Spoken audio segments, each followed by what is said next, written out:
Hello বন্ধুরা, good morning. কেমন আছেন আপনারা? আশা করছি ভালো আছেন। আমরাও বেশ ভালোই আছি। এখন বাজে প্রায় সকাল 8:30 আর প্রচণ্ড পরিমাণে ঠান্ডা পড়েছে। দেখতেই পাচ্ছ যে কিচেনের জানলা কিন্তু কোনো রকমভাবে খোলা যাচ্ছে না। তো শীতের সকাল বলেই একটু উঠতে দেরি হয়ে যাচ্ছে। আর এখানে দুধটাও বসিয়ে দিয়েছি, তার কারণ এখন মর্নিং টাইম আর অফিস স্কুল দুটোই আছে, তো রান্নাবান্নাটাও তো করতে হবে। তাই সকালবেলায় আটা মাখাটা কিন্তু ভীষণ কষ্টের। আর আটাটা মেখে নিয়েছি। দেখো, সবার আগে কিন্তু আমি রুটিটা বানিয়ে নিচ্ছি। আর দেখো কত সুন্দর রুটিটা ফুলছে। একটু কুসুম গরম জল দিয়ে যদি এভাবে আটা মাখা যায়, তাহলে প্রত্যেকটা রুটি কিন্তু পারফেক্ট ফোলে। আর সকাল হোক কিংবা বিকাল, তো রুটি যদি ঠিকঠাক না ফোলে তাহলে কিন্তু মনটাও একেবারেই ভালো লাগে না। তো যাই হোক, এখন সকালবেলা রুটিটা বানিয়ে নিচ্ছি, তার কারণ সপরিবারে সকালবেলা টিফিনটা খেতে হবে। আর শীতকালে গরম গরম রুটি, তার সাথে খেজুরের গুড় কিংবা চা আর ছোটোখাটো কোনো একটা তরকারি, সবটাই কিন্তু ভালো লাগে। শীতকালের সকালে একটু চা না খেলে কিন্তু একেবারে ভালো লাগে না।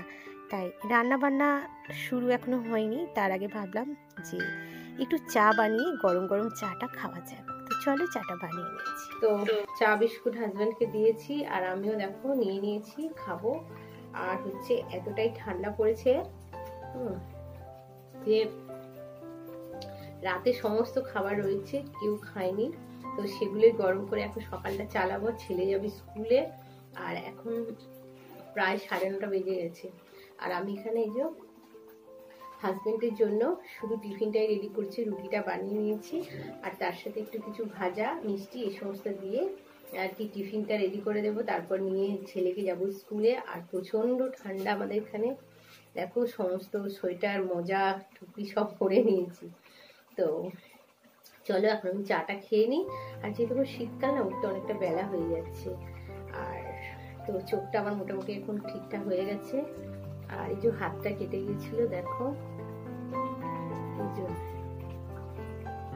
তো হাতটা মোটামুটি এখন একটু ঠিক আছে, তবে পুরোপুরি কিন্তু ঠিক হয়নি। তো এই নিয়েই কাজ করতে হচ্ছে। তো চলো, সঙ্গে থাকো।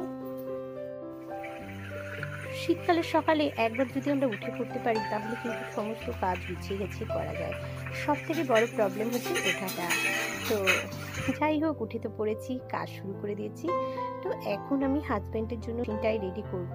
তবে আজকে সেরমভাবে কিন্তু সকালবেলা কোনো রকম রান্নাবান্না করতে পারছি না। তো হাজব্যান্ডের টিফিনটা রেডি করি, এখন ছেলেকে নিয়ে বেরিয়ে যাব স্কুলে।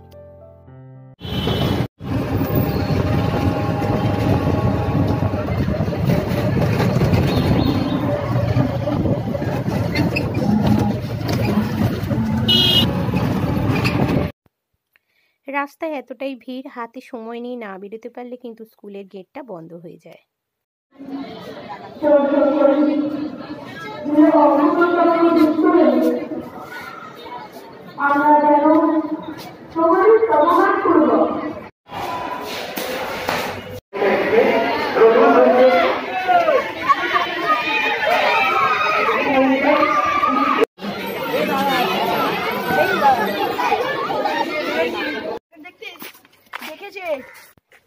তো সকালবেলা ছেলেকে স্কুলে দিয়ে চলে এসেছিলাম। এখন প্রায় দুপুর 1:30 বাজে, তোকে নিয়ে চলে এলাম।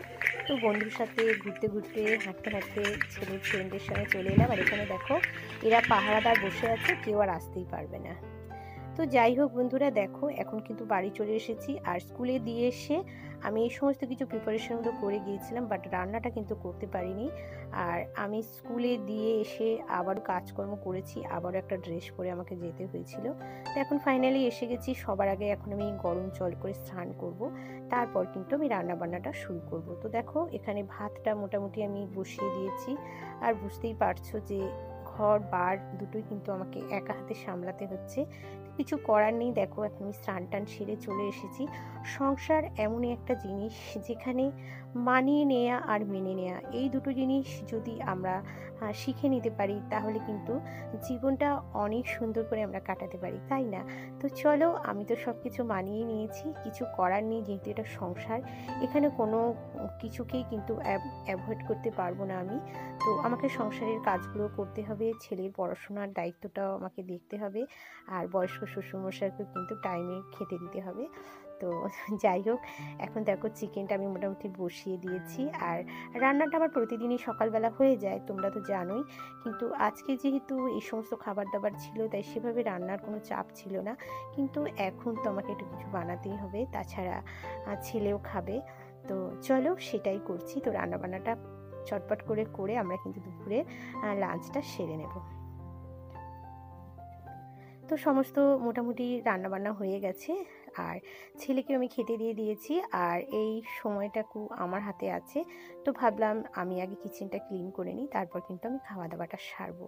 তো যাই হোক, আমরা যদি এভাবে সব কিছুটা মানিয়ে নিই এবং মেনে নিই তাহলে কিন্তু আমাদের মনটাও যেরকম শান্তি থাকে, আর সংসারটাও করতে কিন্তু কোনো রকম অসুবিধা হয় না। তো এটাই একটা, যে সংসার এমনই একটা জিনিস যেখানে মেনে নেয়া এবং মানিয়ে নেয়া এই দুটো শিখে নিতে পারলেই কিন্তু আমরা জীবনে অনেকটা মানে এনজয় করে কিন্তু আমরা কাটাতে পারবো, এই আর কি। তো চলো, আমার সমস্ত এখানে ক্লিন করা হয়ে গেছে, আর বাসনও সমস্ত কিছু মাজা হয়ে গেছে। তো আমরা একটু বেরোবো, আর কোথায় যাব অবশ্যই আপনাদের সাথে শেয়ার করব। আর তার আগে আমি আমার এই কিচেনে চটপট করে এই সমস্ত কাজগুলো গুছিয়ে নিই। তো যাই হোক বন্ধুরা, আমার ব্লগ আপনাদের কেমন লাগছে অবশ্যই জানাবেন। আর যদি ভালো লাগে তাহলে একটা লাইক করো এবং সাবস্ক্রাইব করে আমার পরিবারে কিন্তু চলে এসো। তো যাই হোক, চলো।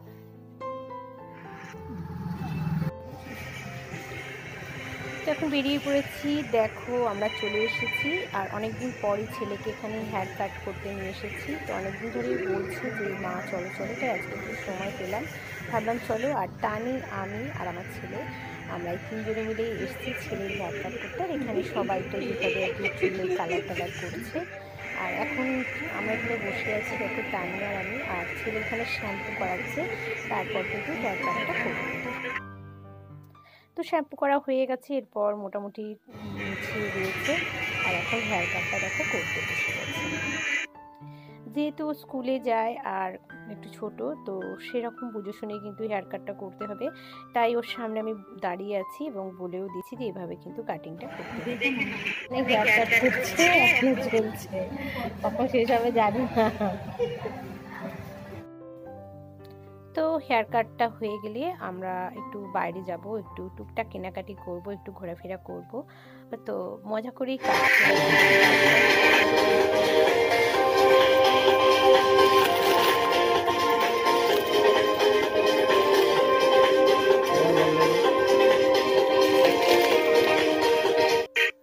তো আমরা মলের মধ্যেই আছি, এখানে টুকিটাকি কিছু কেনাকাটি করার আছে, সেগুলো করে তারপর কিন্তু বাড়ি ফিরব। তো এই যে এখানে টুকটাক আমরা দেখছি, একটু ঘোরাফেরা করছি।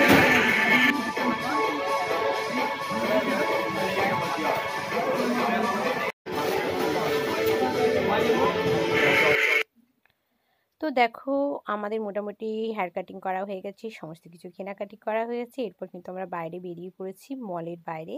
তো এরপর কিন্তু আমরা বাড়ির দিকেই রওনা হব, একটু এদিকে ঘোরাটোরা করে নিচ্ছি, একটু ঘুরে নিচ্ছি। বাড়ি যাবো। এলাম ঘুরে ঘাড়ে। তো কি কি কিনেছি চলো সেগুলো সব দেখিয়ে দিই। তো সেভাবে কিছু কেনাকাটি করিনি, তবে এই টুকিটাকি জিনিসপত্রগুলো আর কি পছন্দ হয়েছে, এগুলোই কিনে নিয়ে এসেছি। তো চলো বন্ধুরা, সব কিছুটাই দেখিয়ে দিলাম। আজকের মতো এই পর্যন্ত, কেমন লাগলো অবশ্যই জানাবে। পরের দিন আবারও দেখা হবে।